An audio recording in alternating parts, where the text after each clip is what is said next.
അപ്പോൾ കഴിഞ്ഞ ക്ലാസ്സിൽ നമ്മൾ ഒരുപാട് ഡിഫറെൻറ്റ് ടൈപ്സ് ആയിട്ടുള്ള ആറ്റോമിക് മോഡൽസ് ആണ് ഡിസ്കസ് ചെയ്തുകൊണ്ടിരിക്കുന്നത്. അപ്പോൾ ഈ ഒരു വീഡിയോയിൽ നമ്മൾ ഡിസ്കസ് ചെയ്യാൻ ഉദ്ദേശിക്കുന്നത് ഒരുപാട് ഡിഫറെൻറ്റ് ടൈപ്സുള്ള പ്രോപ്പർട്ടീസും ഡിഫറെൻറ്റ് ഇമ്പോർട്ടൻറ്റ് ടേംസും ആണ്. അതായത് അടുത്ത് വരുന്ന മോഡൽ എന്ന് പറയുന്നത്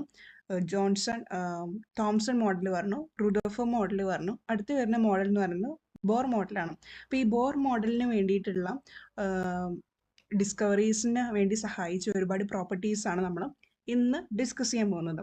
അപ്പോൾ അതിൽ ഫസ്റ്റ് പ്രോപ്പർട്ടി എന്ന് പറയുമ്പോൾ dual nature of electro magnetic radiation ആണ്. അപ്പോൾ ഈ ഒരു കൺസെപ്റ്റ് ആദ്യമായിട്ട് കൊണ്ടുവന്നത് ഡിസ്കവർ ചെയ്തത് ജെയിംസ് മാക്സ്വെൽ എന്ന സയൻറ്റിസ്റ്റ് ആണ്.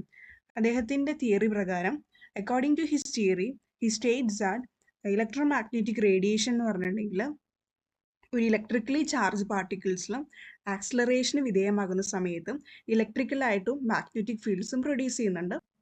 അതായത് ഇലക്ട്രോ മാഗ്നറ്റിക് റേഡിയേഷൻ എന്ന് പറയുമ്പോൾ അദ്ദേഹത്തിന് അക്കോർഡിംഗ് ടു ഹിസ് തിയറി ഇലക്ട്രിക്കലായിട്ടുള്ള ഒരു ചാർജ് പാർട്ടിക്കിൾസ് ആക്സിലറേഷന് വിധേയമാകുന്ന സമയത്ത് അൾട്ടർനേറ്റിംഗ്, അതായത് ഡിഫറെൻ്റ് ആയിട്ടുള്ള ഇലക്ട്രിക്കലും മാഗ്നറ്റിക് ഫീൽഡ്സും പ്രൊഡ്യൂസ് ചെയ്യുന്നുണ്ട്, ട്രാൻസ്മിറ്റ് ചെയ്യുന്നുണ്ട്. അപ്പോൾ ഈ ട്രാൻസ്മിറ്റഡ് ഫീൽഡ്, അതായത് ഇലക്ട്രിക്കൽ മാഗ്നറ്റിക് ഫീൽഡ് എന്ന് പറയുമ്പോൾ വേവ്സിൻ്റെ ഫോമിലായിരിക്കും. അതാണ് ഇലക്ട്രോ മാഗ്നറ്റിക് റേഡിയേഷൻ എന്ന് പറയുന്നത്. എക്സാമ്പിൾ ലൈറ്റ് ഒരു ഇലക്ട്രോ മാഗ്നറ്റിക് റേഡിയേഷൻ ആണ്.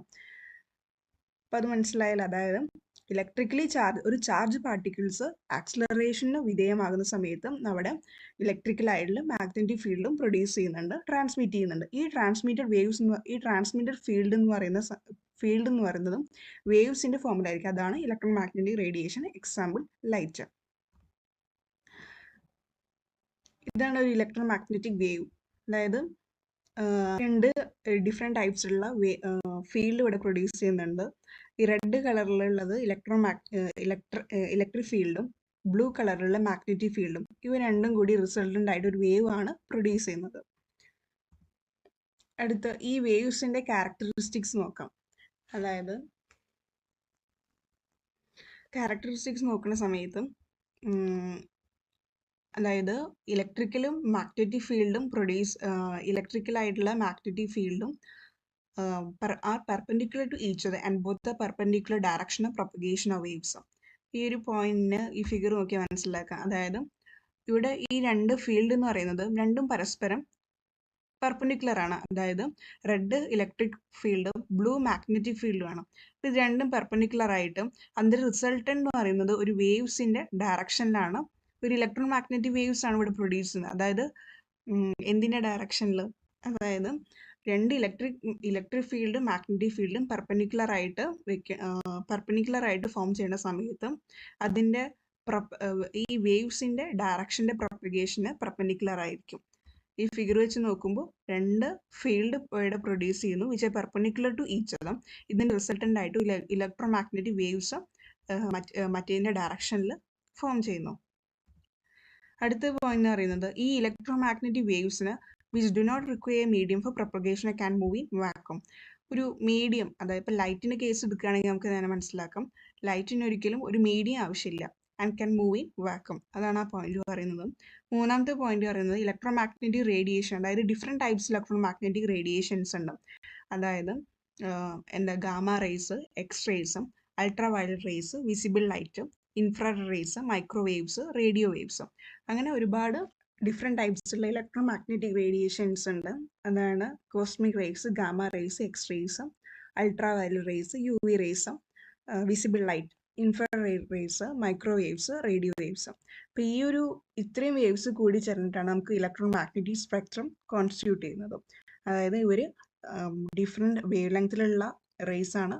ഫ്രീക്വൻസിയിലും വേവ് ലെങ്ത്തിലും ഡിഫറൻസ് ഉള്ള ഓരോ വേവ്സ് ആണ് ഈ ഒരു ഇലക്ട്രോ മാഗ്നറ്റിക് സ്പെക്ട്രം കോൺസ്റ്റിറ്റ്യൂട്ട് ചെയ്യുന്നത്. പിന്നെ എല്ലാ ഇലക്ട്രോ മാഗ്നറ്റിക് റേഡിയേഷൻസും കോൺസ്റ്റന്റ് സ്പീഡിലാണ് മൂവ് ചെയ്യുന്നത്, 3 × 10⁸ മീറ്റർ/സെക്കൻഡ്. ഇവിടെ 10⁸ മീറ്റർ/സെക്കൻഡ് ആണ്. അപ്പോൾ ഇതാണ് ഒരു ഇലക്ട്രോ മാഗ്നറ്റിക് വേവ്സിൻ്റെ ക്യാരക്ടറിസ്റ്റിക്സ്. മീഡിയം ആവശ്യമില്ല, പിന്നെ അവർ പ്രൊഡ്യൂസ് ചെയ്യുന്ന ഈ ഫീൽഡ് എന്ന് പറയുന്നത് രണ്ടും പരസ്പരം പെർപെൻഡിക്കുലർ ആയിരിക്കും, and perpendicular direction of propagation of വേവ്സും. Different types electromagnetic radiations ഉണ്ട്. ഈ ഡിഫറെൻറ്റ് ടൈപ്സിലുള്ള ഇലക്ട്രോ മാഗ്നറ്റിക് റേഡിയേഷൻസ് കൂടി ചേർന്ന ഒരു ഇലക്ട്രോ മാഗ്നറ്റിക് സ്പെക്ട്രം ഉണ്ടാക്കുന്നത്. പിന്നെ കോൺസ്റ്റന്റ് സ്പീഡിലാണ് അവർ മൂവ് ചെയ്യുന്നത്. ഇപ്പോൾ ഞാൻ പറഞ്ഞ ആ ഡിഫറെൻറ്റ് റേസ് ആണ് ഈ കാണുന്നത്. ഗാമ റേസും എക്സ് റേസും U V rays, U V പറയുമ്പോൾ അൾട്രാ വയലറ്റ് റേസും പിന്നെ ഇൻഫ്രാറെഡ് റേസും റേഡിയോ വേവ്സും. ഇതിന് ഓരോന്നിനും ഓരോ അപ്ലിക്കേഷൻസ് ഉണ്ട്. അതായത് ഇവിടെ ഗാമ റേസ് ഓരോന്നിനും ഡിഫറെൻ്റ് ആയിട്ടുള്ള വേവ് ലെങ്ത് ഉണ്ട്, ഫ്രീക്വൻസി ഉണ്ട്. ഇനി ഇതിൻ്റെ അപ്ലിക്കേഷൻസ് നോക്കുക, നമ്മുടെ ഗാമ റേസ് ആണ് നമ്മൾ ഈ ക്യാൻസർ ട്രീറ്റ്മെൻറ്റിനൊക്കെ യൂസ് ചെയ്യുന്നത്. പിന്നെ ഈ മെഡിക്കൽ ഇൻസ്ട്രുമെൻസിൻ്റെ സ്റ്റെറിലൈസേഷനൊക്കെ വേണ്ടിയിട്ട് ഗാമ റേസ് ആണ് നമ്മൾ യൂസ് ചെയ്യുന്നത്. പിന്നെ എക്സ് റേസ് എന്ന് പറയുമ്പോൾ മെഡിക്കൽ ഫീൽഡിലാണ് നമ്മൾ കൂടുതലായിട്ട് ഉപയോഗിക്കും. മെഡിക്കൽ ഇമാജിങ്ങിൽ, പിന്നെ ഡെൻ്റൽ ഇമാജിങ്. അടുത്തത് ultra violet raise. Ultraviolet raise എന്ന് പറയുമ്പോൾ നമുക്ക് സ്കിൻ ട്രീറ്റ്മെൻറ്റിന് വേണ്ടി നമ്മൾ ഈ ഒരു റേസ് യൂസ് ചെയ്യാറുണ്ട്. പിന്നെ സ്പെക്ട്രോസ്കോപ്പിയിലൊക്കെ നമ്മൾ ഈ ഒരു റേസ് ആണ് യൂസ് ചെയ്യുന്നത്. ഇൻഫ്രാറെഡ് റേസ് എന്ന് പറയുമ്പോൾ അതിൻ്റെ അപ്ലിക്കേഷൻസും റിമോട്ട് സെൻസിങ്, സ്പെക്ട്രോസ്കോപ്പി, പിന്നെ ഹീറ്റിംഗ് ആൻഡ് തെർമൽ ഇമാജിങ്, ഇതിനൊക്കെ വേണ്ടിയിട്ട് ഇൻഫ്രാറെഡ് റേസ് യൂസ് ചെയ്യുന്നുണ്ട്. പിന്നെ റേഡിയോ വേവ്സ് എന്ന് പറയുമ്പോൾ അതിൻ്റെ അപ്ലിക്കേഷൻസ് നമുക്ക് ഈ communication, wireless communication, example radio broadcasting, satellite കമ്മ്യൂണിക്കേഷനൊക്കെ റേഡിയോ വേവ്സ് ആണ് യൂസ് ചെയ്യുന്നത്. പിന്നെ റഡാർ ടെക്നോളജീസിലൊക്കെ ഈ ഒരു വേവ്സ് ആണ്. അപ്പോൾ അത്രയധികം ഡിഫറെൻ്റ് ആയിട്ടുള്ള അപ്ലിക്കേഷൻസ് ഉണ്ട് ഈ ഒരു ഇലക്ട്രോ മാഗ്നറ്റിക് സ്പെക്ട്രത്തിൻ്റെ. ഇതിൻ്റെ ഒരു ഇത് എങ്ങനെ പറഞ്ഞു കഴിഞ്ഞാൽ ഇൻക്രീസിങ് വേവ് ലെങ്ത് ഇൻക്രീസ് ചെയ്യണ രീതിയിലും പിന്നെ ഫ്രീക്വൻസി കുറയുന്ന രീതിയിലാണ് ഈ ഒരു ഇലക്ട്രോ മാഗ്നറ്റിക്.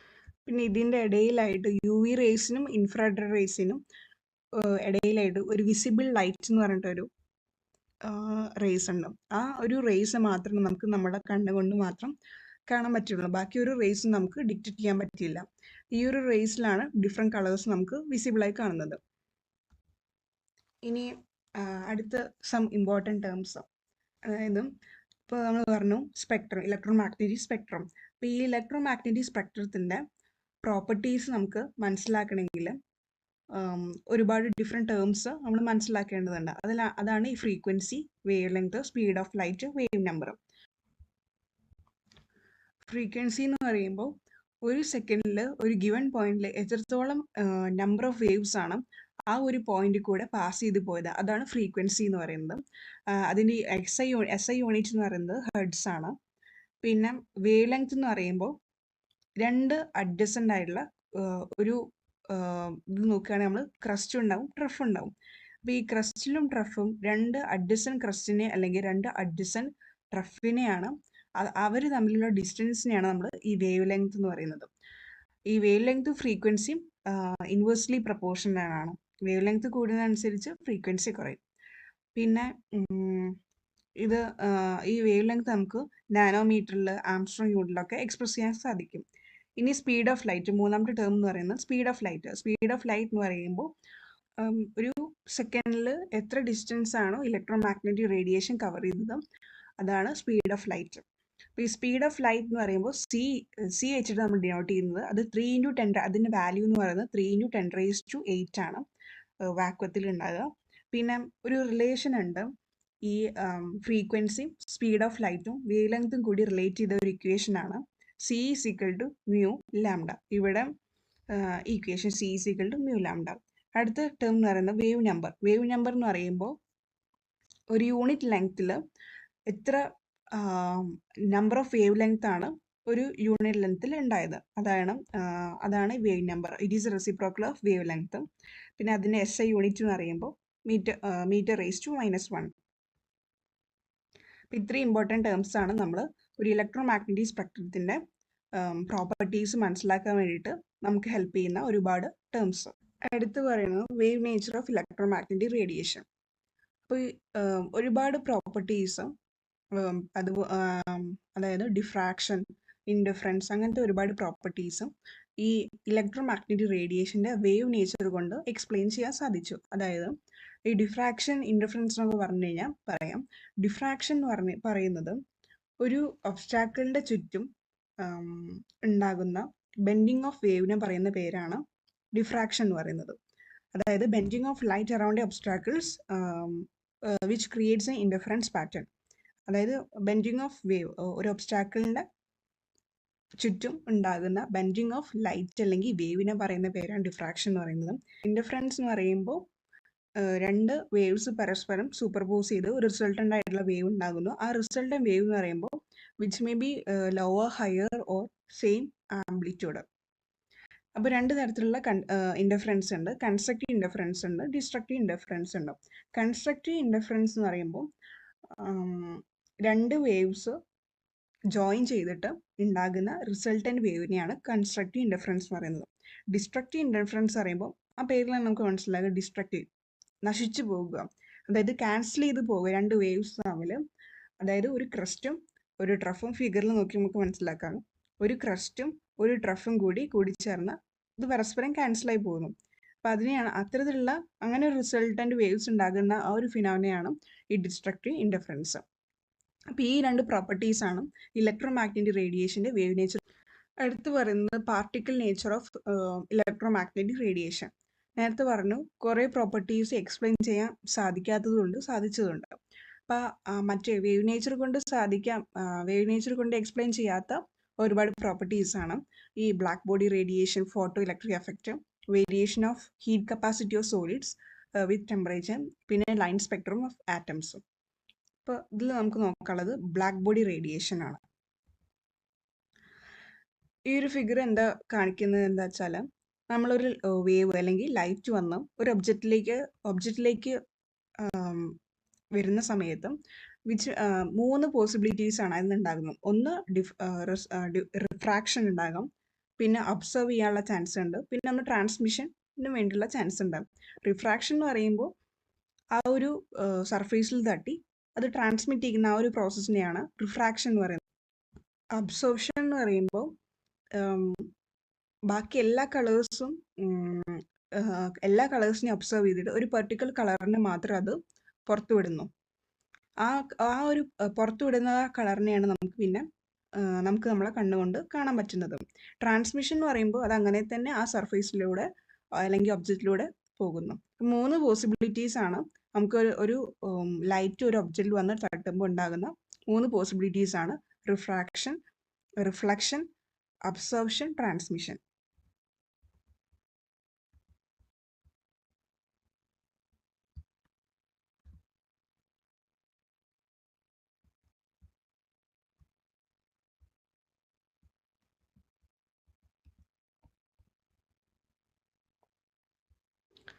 വിസിബിൾ സ്പെക്ട്രം പറഞ്ഞു, മറ്റു UV റേസിനും ഇൻഫ്രാറെഡ് റേസിനും ഇടയിലുള്ള ഒരു പർട്ടിക്കുലർ പോർഷനാണ് ഈ വിസിബിൾ സ്പെക്ട്രം എന്ന് പറയുന്നത്. ഈ വിസിബിൾ സ്പെക്ട്രം പല കളേഴ്സും violet, blue, green, yellow, orange, റെഡും അങ്ങനെ പല കളേഴ്സും അടങ്ങിയുള്ള ഒരു സ്പെക്ട്രത്തിനെയാണ് നമ്മൾ വിസിബിൾ സ്പെക്ട്രം എന്ന് പറയുന്നത്. നമുക്ക് നമ്മളെ കണ്ണുകൊണ്ട് കാണാൻ സാധിക്കും. അപ്പോൾ നമ്മൾ ഒബ്സർവേഷൻ്റെ കാര്യം പറഞ്ഞു.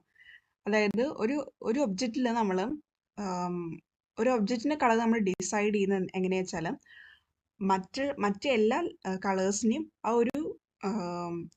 മറ്റെല്ലാ കളേഴ്സിനെയും ഒബ്സർവ് ചെയ്ത് ഒരു പർട്ടിക്കുലർ കളറിനെ മാത്രമാണ് അത് പുറത്തുവിടുന്നത്, ട്രാൻസ്മിറ്റ് ചെയ്യുന്നത്. ആ ഒരു അങ്ങനെയാണ് നമ്മളൊരു മെറ്റീരിയലിൻ്റെ കളർ ഡിസൈഡ് ചെയ്യുന്നത്. അപ്പം അതിന് ഇപ്പോൾ ഫോർ എക്സാമ്പിൾ ഇപ്പോൾ ഒരു മെറ്റീരിയലിൻ്റെ കളർ നമ്മൾ റെഡാന്ന് തെളിയിക്കണമെങ്കിൽ ബാക്കി എല്ലാ കളേഴ്സിൻ്റെ റേസും അത് ഒബ്സർവ് ചെയ്തും ഒരു പെർട്ടിക്കുലർ കളർ മാത്രമാണ്, അതായത് റെഡ് മാത്രമാണ് അത് ട്രാൻസ്മിറ്റ് ചെയ്യുള്ളൂ. അതായത് റെഡിൻ്റെ വേവ് ലെങ്ത് എന്ന് പറയുമ്പോൾ 625 to 750 ഇതിൻ്റെ ഇടയിലുള്ള വേവ് ലെങ്ത്തിലുള്ള ഒരു കളറാണ് അത് പുറത്തുവിടുന്നത്.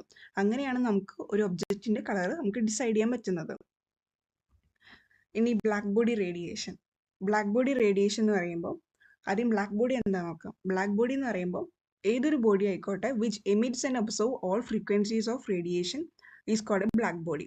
എല്ലാ തരത്തിലുള്ള റേഡിയേഷൻസിനെ ഒബ്സർവ് ചെയ്യാനും എമിറ്റ് ചെയ്യാനും കഴിയുന്ന ഒരു ബോഡീനെയാണ് നമ്മൾ ബ്ലാക്ക് ബോഡി എന്ന് പറയുന്നത്. അത്തരത്തിലുള്ള ബോഡി ഒരു റേഡിയേഷൻ എമിറ്റ് ചെയ്തിട്ടുണ്ടെങ്കിൽ അതിനെയാണ് ബ്ലാക്ക് ബോഡി റേഡിയേഷൻ എന്ന് പറയുന്നത്. ഒരിക്കലും നമുക്ക് പെർഫെക്റ്റ് ആയിട്ടുള്ള ഒരു ബ്ലാക്ക് ബോഡി നമുക്ക് കാണാൻ സാധിക്കില്ല. പക്ഷെ പിന്നെയും ഒരു റയറായിട്ട് കാണുന്ന ഒരു കാർബൺ ബ്ലാക്ക് പറഞ്ഞ മെറ്റീരിയലും ഒരു ബ്ലാക്ക് ബോഡി ആയിട്ടാണ് ആക്ട് ചെയ്യുന്നത്. ബ്ലാക്ക് ബോഡി എന്ന് പറഞ്ഞിട്ടുണ്ടെങ്കിൽ എല്ലാ തരത്തിലുള്ള റേഡിയേഷനെ ഒബ്സർവ് ചെയ്യാനും റേഡിയേഷൻ്റെ ഫ്രീക്വൻസീസിനെ ഒബ്സർവ് ചെയ്യാനും എമിറ്റ് ചെയ്യാനും കഴിയുന്ന അത്തരത്തിലുള്ള ബോഡീസിനെയാണ് ബ്ലാക്ക് ബോഡി അറിയുന്നത്. ആ ബ്ലാക്ക് ബോഡി എമിറ്റ് ചെയ്യുന്ന റേഡിയേഷനെ പറയുന്ന പേരാണ് ബ്ലാക്ക് ബോഡി റേഡിയേഷൻ.